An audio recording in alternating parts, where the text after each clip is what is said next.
Bonsoir à toutes et à tous. À la une, ce soir, c'était un 16 septembre 2015. Des militaires perpétraient un coup d'État contre le régime de transition mis en place après la démission forcée de l'ancien président burkinabé Blaise Compaoré. Un coup préparé par le régime de sécurité présidentielle, mais qui n'a malheureusement pas eu gain de cause. Et cela grâce à la mobilisation populaire et le soutien de l'armée régulière. Ce soir, nous reviendrons sur ces faits historiques dans 20 heures. Au sommaire également, le gouvernement burkinabé s'est penché aujourd'hui encore sur la lutte contre le Covid-19 avec le regain de cas groupés de la ville de Bobo-Dioulasso. Des mesures sont prises pour mieux prendre en charge ces nombreux cas. Il y a aussi la vérification des diplômes des fonctionnaires qui étaient sur la table de ce Conseil des ministres. On y revient tout à l'heure dans votre journal. Et puis, Léandre Nzué, le maire de Libreville, la capitale du Gabon, est incarcéré. Il est inculpé de corruption et détournement de fonds publics. À cela s'ajoute blanchiment de capitaux, extorsion de fonds, concussion et chantage. Les détails dans un instant. Voilà donc pour le sommaire. Bienvenue dans 20 heures de la chaîne africaine de télévision. La charte de transition adoptée le 12 septembre entre la junte militaire et l'opposition est contestée à Bamako. Lors d'une conférence de presse, des membres du M5 RFP ont exprimé leur refus de jouer un rôle de second plan. Hier mardi, une délégation du CNSP était à Accra pour négocier et discuter le sort du Mali sans y associer le M5 RFP, a expliqué Shogel Kokala Maïga, président du comité stratégique. Clairement, les dirigeants du M5 se sont démarqués de la charte de transition retenue par la junte. Et cette charte détaille l'organisation de cette période transitoire. Et le M5 exprime le refus de voir la junte confisquer le changement. Le mouvement du M5, du 5 juin, dénonce donc les intimidations et pratiques antidémocratiques et déloyales auxquelles ont donné lieu ces concertations. Les faits sont sacrés dans l'histoire d'un pays et ce soir, nous nous attelons sur ce qui concerne celui du Burkina Faso. Aujourd'hui, 16 septembre, cela fait 5 ans, jour pour jour, que les militaires du régime de sécurité présidentielle organisaient un coup d'État contre le régime de transition mis en place après la démission forcée de l'ancien président Blaise Compaoré. Au lendemain donc, de ce 16 septembre 2015, les choses ont donc échoué et cela grâce à la mobilisation populaire soutenue par l'armée régulière. Le coup d'État du RSP. Retour sur les faits avec Fabé Mamadou Ouattara. Mercredi 16 septembre 2015, une rumeur envahit la capitale burkinabé. Le régiment de sécurité présidentielle aurait, une fois de plus, perturbé le Conseil des ministres et pris en otage le gouvernement de la transition. Cette fois, c'en est trop pour les populations. Elles en ont marre des coups de sang du RSP. À l'appel donc des organisations de la société civile, une mobilisation se forme pour exiger la dissolution de ce corps réputé être la garde prétorienne du président Blaise Compaoré, déchu un an plus tôt. Le lendemain 17 septembre, c'est la douche froide.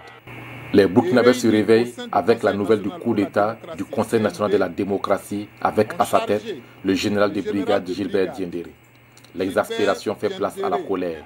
La résistance s'organise dans les rues de la ville, mais la répression des éléments du RSP est brutale. 14 personnes sont tuées, des centaines d'autres sont blessées selon le bilan officiel. Les syndicats lancent un mot d'ordre de grève générale et illimité. Le pays est à l'arrêt. La CEDEAO entreprend un processus de médiation conduite par le président béninois Yayi Boni et le Sénégalais Macky Sall. Cependant, les premières propositions des médiateurs ne satisfont pas les populations qui appellent l'armée nationale à prendre ses responsabilités. Des unités de la première région militaire basée à Kaya et de la deuxième à Bobo-Dioulasso marchent alors sur la capitale pour aller désarmer les putschistes. À l'annonce de ces mouvements, le CND entre en négociation avec la hiérarchie militaire. Un accord est signé le 22 septembre. Il prévoit le désarmement du RSP et le retour au pouvoir du président de la transition. Mais la situation s'enlise autour de l'amnistie à accorder ou non aux acteurs du coup d'État, tandis que le RSP fait traîner son désarmement. Alors l'armée loyaliste bombarde le camp de base des putschistes. Le 23 septembre 2015, Michel Kafando est réinstallé dans ses fonctions de président de la transition. Le gouvernement dissout aussitôt le régiment de sécurité présidentielle. Plus de 2 ans plus tard, Les principaux acteurs de ce putsch sont traduits en procès devant le tribunal militaire de Ouagadougou. Gilbert Diendéré écopera de 20 ans de prison. L'échec de ce coup d'État, le 7e dans l'histoire du Burkina Faso, aura permis l'organisation d'élections en novembre 2015. Et depuis lors, le pays vit sous un régime constitutionnel de façon régulière.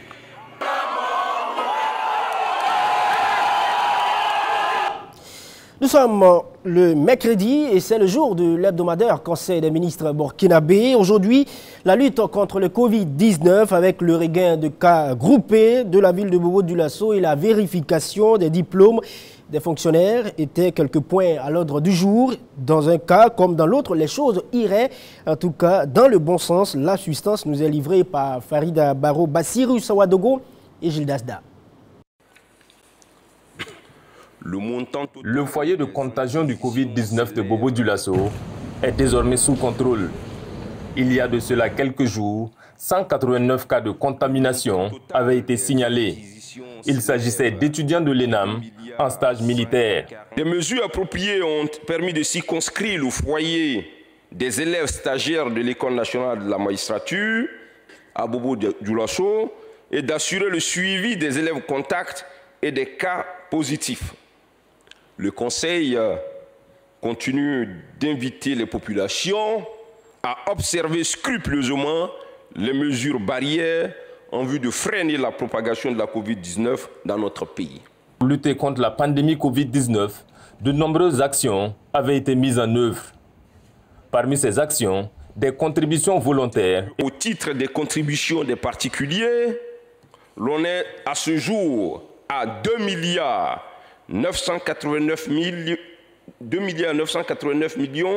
266 534.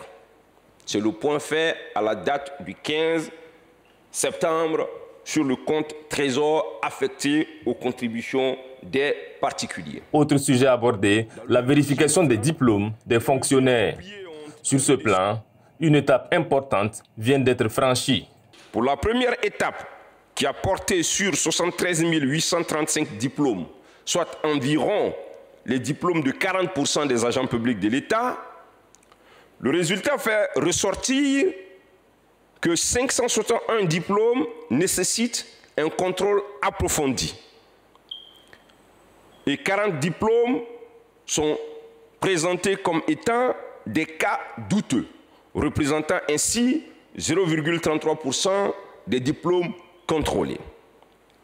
Le Conseil a autorisé la saisine de l'autorité supérieure de contrôle de l'État et de lutte contre la corruption en vue d'un contrôle approfondi des 601 diplômes et a instruit les ministres concernés à poursuivre l'opération de contrôle. Le gouvernement annonce aussi la tenue de la Journée internationale de la tolérance. Elle se tient au Burkina sous le thème de la prévention de la stigmatisation et du repli identitaire des communautés.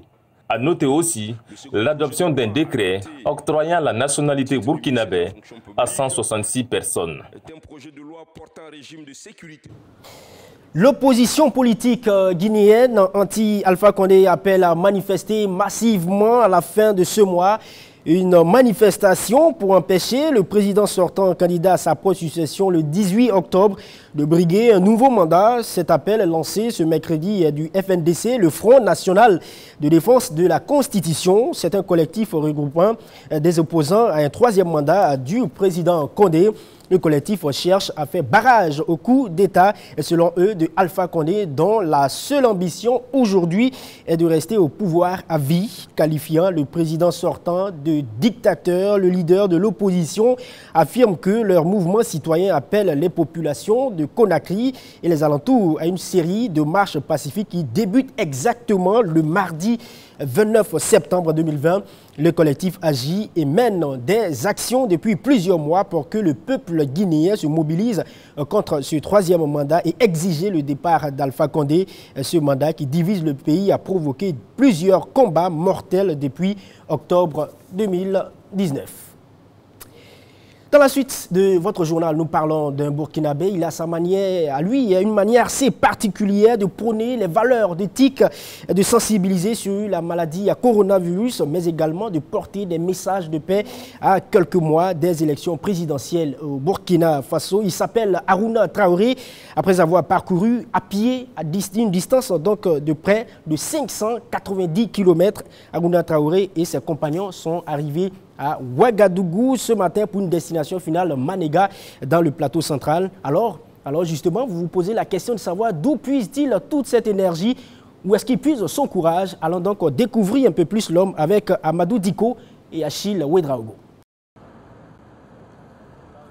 Des pas, encore des pas. Cela fait plus de 2 semaines que Harouna Traoré et ses camarades sont sur la route. Partis de Ouroudara le 31 août dernier, ces marcheurs ont à leur compteur parcouru plus de 590 km. 590 km pour allier la ville de Ouagadougou. Ce matin, ils sont dans les rues de la capitale burkinabé, avec pour objectif la destination de Manéga. Nous partons à Manéga parce qu'en 2018, j'ai été intronisé comme Naba. Donc nous repartons pour la fête Baska qui va se dérouler le dimanche 20. On a aussi poussé la réflexion. On part pour le 3e anniversaire de l'intronisation. Qu'est-ce qu'on peut apporter de plus en tant que citoyen? Sous le thème « Marche dialogue direct pour des élections apaisées ». Le premier message dit « Élection 2020 », que tes pensées enfantent le dialogue, que tes paroles soignent le cœur, que tes actions consolident la paix, tous pour un scrutin apaisé en 2020. Élection 2020, ça c'est un appel. Citoyens, allons voter, mais ne votons plus pour un colis de sucre. Ne votons plus pour un sari, un paille ou un t-shirt. Ne votons plus pour un bon d'essence. Ne votons plus pour un parti politique. Votons pour un programme juste et réaliste. La marche Ouroudara Manéga 2020 est aussi une occasion de porter des messages de sensibilisation sur les mesures barrières de la maladie à coronavirus. Après Ouroudara, Korogo, Sikasso, Ouroudara en 2019, le marcheur d'Afrique Harouna Traoré et ses compagnons ont décidé cette année de rallier Ouroudara à Manéga en passant par Ouagadougou. On y va maintenant au Gabon. Le maire de Libreville est incarcéré depuis ce mardi. Léandre Nzué, 63 ans, a été inculpé par un juge d'instruction de 11 chefs, dont association de malfaiteurs, détournement de fonds publics, blanchiment de capitaux, extorsion de fonds, concussion, corruption passive et chantage. Son avocat a confirmé que son client a été placé sous mandat de dépôt mardi après avoir été hospitalisé lundi à la suite d'un malaise lorsqu'il était déféré au tribunal de Libreville. Léandre Nzué, tout comme l'un de ses 2 collaborateurs inculpés au même moment, a précisé devant la presse mardi, soit le procureur de la République de Libreville. Le second a été laissé en liberté provisoire. Le parquet n'a livré aucune information sur le fond et les faits exacts reprochés au maire. M. Nzué, conseiller municipal et adjoint au maire depuis 2008, avait été nommé édile de la capitale en février 2019 après que bien sûr la titulaire de la charge, Rose Christiane Osuka Raponda, eut été nommée ministre de la Défense. Et nous parlons encore de corruption. Lamine Diack, l'ancien chef de l'organe directeur mondial de l'athlétisme, a été condamné par les autorités françaises à 4 ans de prison, dont 2 avec sursis. Le Sénégalais de 87 ans était accusé de corruption et de blanchiment d'argent lié au scandale de dopage en Russie. Diack a été reconnu coupable d'avoir accepté les pots de vin d'athlètes soupçonnés de dopage pour dissimuler des résultats des tests et de les avoir laissés continuer à participer à des compétitions, notamment aux Jeux Olympiques de Londres. En 2012, il a également été condamné à une amende maximale de 500 000 €, soit plus de 325 millions de francs CFA. Et parmi les 6 prévenus, la peine la plus lourde a été prononcée contre son fils, Papa Massata Diack. Il a 55 ans, qui est resté à Dakar et avait refusé de comparaître au procès en juin dernier. Il a été condamné à 5 ans de prison ferme et 1 million d'euros d'amende et le tribunal a maintenu le mandat d'arrêt à son encontre. Durant l'enquête, il est ressorti que des fonds ont été mobilisés pour financer l'opposition au sortant d'Abdoulaye Wade lors de la présidentielle de 2012 au Sénégal. Au Burkina Faso, les membres du Conseil d'orientation stratégique programme d'urgence pour le Sahel ont fait hier, donc mardi, le point de l'état d'avancement de leurs différentes activités. C'était lors de la deuxième session de l'année 2020, présidée par le Premier ministre Christophe Marie-Joseph Dabiré. C'était aussi l'occasion de mettre en place de nouvelles orientations pour l'année 2020. Le compte-rendu de Sie Constantin et Madiara Barro. Au départ, le PUS, programme d'urgence pour le Sahel, concernait 20 communes. Désormais, il va élargir son champ d'action à plus d'une centaine de communes. Ainsi, après les régions du Sahel et du Nord, 4 nouvelles régions entrent dans le programme d'urgence, à savoir l'Est, le Centre-Nord, la Boucle du Moun et le Centre-Est. En visant toujours le même objectif, investir dans les communes à fort besoin, celles qui sont touchées par le terrorisme. Mais comment agir dans les zones où l'accès est impossible du fait de l'insécurité? Dans ces contrées, le PUS va mettre en œuvre la stratégie du faire-faire. Des partenaires seront désignés pour réaliser les projets identifiés sous la supervision des gouverneurs des régions voisines. Pour que le PUS réalise ses résultats avec beaucoup d'efficacité, il convient d'accélérer les procédures de décaissement afin d'apurer les dettes dues à des entreprises attributaires de marché. Nous avons, au terme donc, des résolutions, entrepris donc, de réaménager le programme de travail donc, du PUS de 2020 pour pouvoir l'adapter aux nouvelles activités donc, des départements ministériels et aussi l'adapter à la loi de finances rectificative qui a été prise dans le cadre donc, de la situation de pandémie que nous sommes en train de vivre. Deuxième résolution que nous avons prise, c'est en rapport avec la situation des marchés en souffrance de paiement dans les zones inaccessibles. Vous voyez que durant ces 3 dernières années, il y a eu beaucoup de réalisations dans les zones concernées par le PUS, mais du fait donc de la non-accessibilité des zones, il y a certaines infrastructures qui n'ont pas pu être réceptionnées, alors que la réglementation prévoit quand même un certain nombre d'étapes. Et ces étapes-là freinent donc le paiement donc, des marchés. Et nous avons retenu qu'il fallait faire quelque chose pour remettre à flot ces entreprises qui souffrent non pas seulement de leur propre fait, mais de faits exogènes qui entravent donc la réalisation de leurs activités. Donc le COS a instruit que nous puissions donc prendre en charge ce dossier et un comité a été mis en place qui a estimé donc le montant de 17 milliards qui devraient normalement être payés à des entreprises qui ont réalisé des investissements dans des zones qui malheureusement sont actuellement inaccessibles. Troisième élément, le COS a recommandé que nous puissions en tout cas continuer la mobilisation des ressources au regard donc de l'impact que ce projet a sur la construction de la résilience dans ces zones fragiles. Nous avons vu que les écoles ont continué à se construire, les centres de santé, la question donc de la relocalisation des personnes déplacées internes, c'est de nouveau effectué. Des populations ont pu regagner donc leur domicile. Tout cela a été des actions très très positives qui sont à l'actif donc du projet et que nous considérons en tout cas avec l'ensemble, le concours donc des efforts de l'État et donc des partenaires que nous allons continuer à investir pleinement dans ce programme pour que l'ensemble des zones concernées par le programme puissent avoir les bénéfices donc de la construction de la résilience. Le PUS vise à apporter aux populations meurtries des capacités de résilience et surtout de confirmer la présence de l'État dans les territoires où l'autorité de l'État tend à être niée.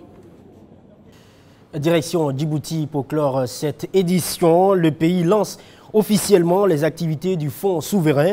Le Fonds souverain de Djibouti se présente comme un instrument financier ambitieux et novateur, un accélérateur du développement. Le Fonds se donne comme mission prioritaire la modernisation de l'économie du pays, la croissance rapide d'un secteur privé compétitif et la valorisation du secteur productif au public, l'un des instruments essentiels de cette transformation. Il faut savoir également que le Fonds a pour but de rassembler les richesses nationales pour démultiplier la capacité de Djibouti à investir rapidement.